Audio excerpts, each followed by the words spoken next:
Kabupaten Kepulauan Talaut. Dalam artian bahwa Bawaslu telah melaksanakan tugasnya dan fungsinya dalam mengawal proses demokrasi berjalan dengan baik. Oke guys, kita akan mendengarkan pembelaan tim hukum dari pasangan calon Bupati Kabupaten Kepulauan Talaut BTAGB.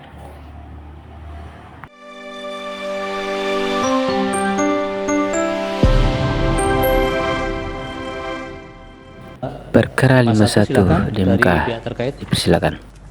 Selamat mendengarkan guys. Terima kasih atas kesempatan yang mulia. Kami dari pihak terkait perkara nomor 51 dan yang diwakili oleh Badan Bantuan Hukum Advokasi Pusat PDI Perjuangan yang akan dibacakan saya sendiri, Panderi Kwailan. Dalam eksepsi, izinkan yang mulia kami akan membacakan kewenangan Mahkamah Konstitusi. Ada dua hal penting yang kami akan tekankan di sini. Yang pertama bahwa berdasarkan PMK nomor 3 tahun 2024 dalam pasal 8 ayat 3 huruf B angka 4 mengatur bahwa permohonan yang diajukan pemohon harus memuat uraian yang jelas mengenai kesalahan hasil penghitungan suara yang ditetapkan oleh termohon. Namun dalam pokok permohonan pemohon hanya memuat dalil-dalil terkait pelanggaran pemilihan, yaitu dugaan pelanggaran administrasi pemilihan, tindak pidana pemilihan, dan dugaan pelanggaran kode etik penyelenggara, di mana tidak satupun terkait kesalahan hasil penghitungan suara yang benar menurut versi pemohon dan suara yang benar menurut versi termohon. Bahwa setelah membaca dan mencermati permohonan pemohon, dalil pemohon semua merupakan pelanggaran yang berkaitan dengan tahapan yang merupakan bagian dari sengketa proses, di mana ada dalil pelanggaran administrasi pemilihan, tindak pidana pemilihan, kode etik penyelenggara pemilihan yang merupakan kewenangan dari Bawaslu bersama jajarannya untuk melakukan penanganan dugaan pelanggaran di setiap tahapan. Dan faktanya yang mulia, hampir semua pelanggaran yang didalilkan oleh pemohon sudah dilaporkan dan ditindaklanjuti oleh Bawaslu Kabupaten Kepulauan Talaut. Dalam artian bahwa Bawaslu telah melaksanakan tugasnya dan fungsinya dalam mengawal proses demokrasi berjalan dengan baik. Lain halnya jika Bawaslu tidak menindaklanjuti laporan yang diajukan oleh pemohon. Itu yang pertama yang mulia. Yang kedua bahwa Pasal 135 ayat 1 Undang-Undang Pemilihan mengatur bahwa pelanggaran pemilihan terkait dengan kode etik diteruskan oleh Bawaslu kepada Dewan Kehormatan Penyelenggara Pemilu, dalam hal ini DKPP.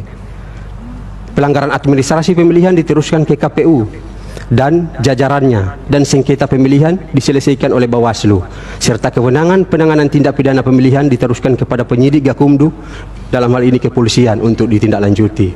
Tentang kedudukan hukum pemohon B yang mulia, bahwa meskipun permohonan pemohon masuk dalam ambang batas yang diatur dalam pasal 158 ayat 2 huruf A Undang-Undang Pemilihan, namun secara kumulatif pengajuan permohonan ke mahkamah harus memenuhi beberapa syarat formil lainnya. Di antaranya, perkara perselisihan yang dimohonkan adalah tentang perselisihan penetapan perolehan hasil penghitungan suara. Pemohon tidak mempersoalkan perselisihan hasil penghitungan perolehan suara di 195 TPS yang mulia, yang tersebar di seluruh desa dan kelurahan di Kabupaten Kepulauan Talaut. Ini masih SF. Nah, ini dia guys. Si saudara ya? Ya yang mulia. Sekarang langsung ke dalil saja Pak. Selebihnya eksepsinya dianggap dibacakan. Tentang permohonan tidak cermat dan kabur. Ya, dianggap dibacakan. Terima kasih yang mulia. Dalilnya Pak. Oke, kita masuk dalam pokok permohonan. Lanjut saudara. Bahwa apa yang telah dikemukakan dalam eksepsi dari pihak terkait merupakan satu kesatuan yang secara mutatis yang tidak terpisahkan dengan pokok perkara akuo. Bahwa pada prinsipnya pihak terkait membantah keseluruhan dalil permohonan pemohon kecuali apa yang diakui oleh pihak terkait dalam keterangan ini. Bahwa pihak terkait menolak perbaikan permohonan pemohon pada tanggal 9 Desember 2024 karena telah mengubah substansi atau pokok permohonan, di mana pemohon menambah dalil baru yang tidak terkait dengan permohonan awal yang diajukan pada tanggal 5 Desember. Kemudian lanjut pada bahwa dalil pemohon pada halaman 12 sampai dengan halaman 23 yang mengatakan terdapat pelanggaran-pelanggaran yang sifatnya terstruktur, sistematis dan masif yang dilakukan pasangan calon peraih suara terbanyak, yaitu paslon nomor urut 3 bersama dengan penyelenggara pemerintah, dalam hal ini aparatur sipil negara, ASN, bahkan termasuk menggunakan fasilitas aset negara pemerintah di bawah kepemimpinan pejabat Bupati Dr. Fransisius Engelbert Manumpil yang menjabat sampai dengan saat ini adalah tidak benar dan mengada-ada. Bahwa dalil pemohon yang menyatakan terjadinya penambahan dan perolehan suara untuk pihak terkait karena adanya keterlibatan aparatur sipil negara di bawah kepemimpinan PJ Bupati adalah tidak benar, Yang Mulia. Itu merupakan tuduhan yang memutarbalikkan fakta. Justru yang melibatkan aparatur sipil negara ASN secara terstruktur, sistematis dan masif adalah pemohon sendiri.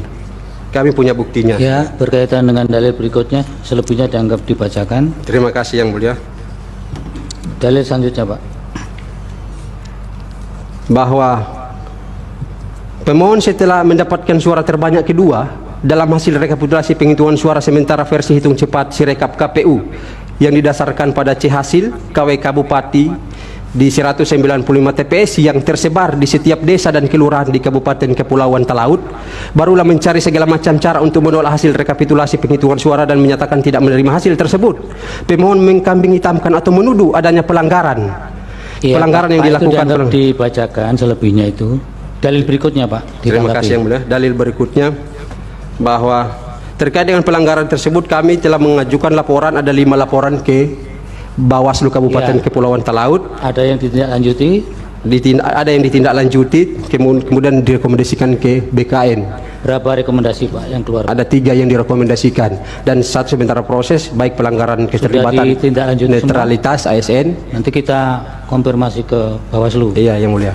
Dengan permainan politik uang yang dilakukan. Silakan petitumnya, Pak. Oke, lanjut. Baik, terima kasih. Kami akan lanjutkan dengan petitum. Berkenan dengan uraian di atas dan alasan-alasan yang dikemukakan pihak terkait, dengan ini memohon kepada Majelis Hakim yang Mulia Konstitusi agar berkenan memberikan putusan sebagai berikut. Dalam eksepsi 1. Menerima seluruh dalil eksepsi pihak terkait. 2. Menyatakan permohonan pemohon tidak dapat diterima dalam pokok perkara. 1. Menolak permohonan pemohon untuk seluruhnya. 2. Menyatakan sah dan mengikat secara hukum keputusan Komisi Pemilihan Umum Kabupaten Kepulauan Talaut nomor 1259 tahun 2024 tentang penetapan hasil pemilihan Bupati dan Wakil Bupati Kabupaten Kepulauan Talaut tahun 2024 hari Selasa tanggal 3 Desember tahun 2024 pukul 00.17 WITA. Junto berita acara dan sertifikasi rekapitulasi penghitungan perolehan suara dari setiap kecamatan dalam pemilihan Bupati dan Wakil Bupati tahun 2024. 3. Menyatakan penetapan pasangan calon nomor urut 3 atas nama pasangan calon Bupati dan Wakil Bupati nomor urut 3 atas nama Anisya Grecia Bambungan SE sebagai pasangan calon terpilih dalam pemilihan umum Bupati dan Wakil Bupati Kabupaten Kepulauan Talaut tahun 2024 yang sah menurut hukum. 4. Menetapkan pasangan calon Bupati dan Wakil Bupati nomor urut 3 atas nama Weli Tita dan Anisya Grecia Bambungan SE peraih suara terbanyak pertama sebagai pemenang pada pemilihan Bupati dan Wakil. Maaf ya guys, tidak bisa lanjut karena info kiriman video hanya begini.